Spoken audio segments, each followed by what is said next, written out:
कहानी हर सावन में हिलतिया टूटही पलानी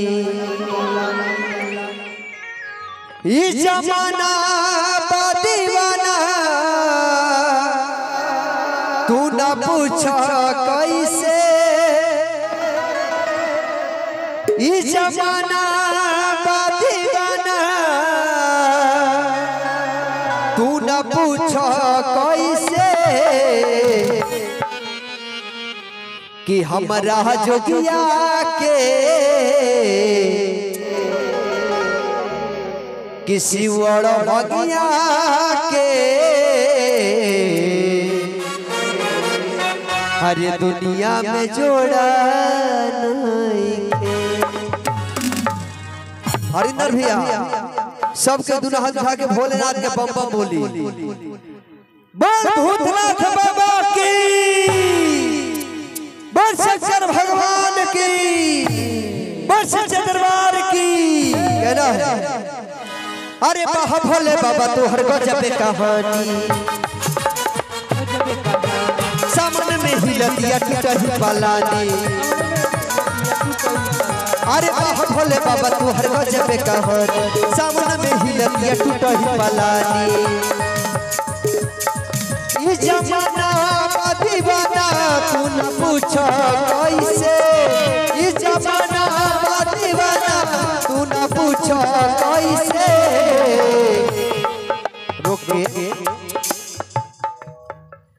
एक गांव के बगल में हमनी के बड़ा प्यारा गांव बाटे जंगल ठकुरही। ए परसा गांव के बगल में राम जी के सीता मैया के बड़ा प्यारा मंदिर बा।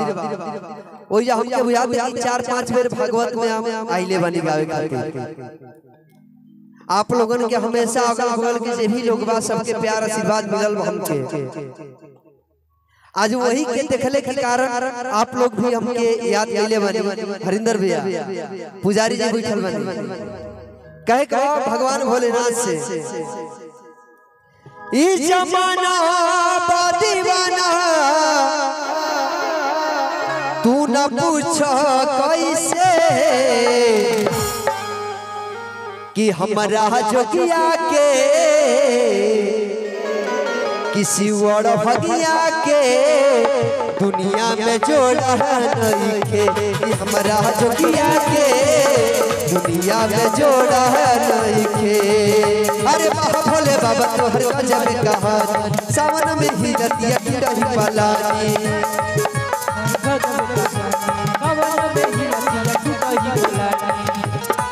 ई जमाना दीवाना तू न पूछ कैसे, ई जमाना दीवाना तू न पूछ कैसे। हमनी के हरिंदर भैया सबसे पहले फोन कइनी हमरे लगे कि हमरा बरकुलही माई के नाम पे एगो जागरण करावे के बा। लेकिन यहाँ के सबसे बड़ा समस्या जान तनी का रहे कि यहाँ के कमेटी बाटे गांव के 10 लोग के 15 लोग के 20 लोग के सबसे ई तो प्रोग्राम हम जहिया कह देला तहिया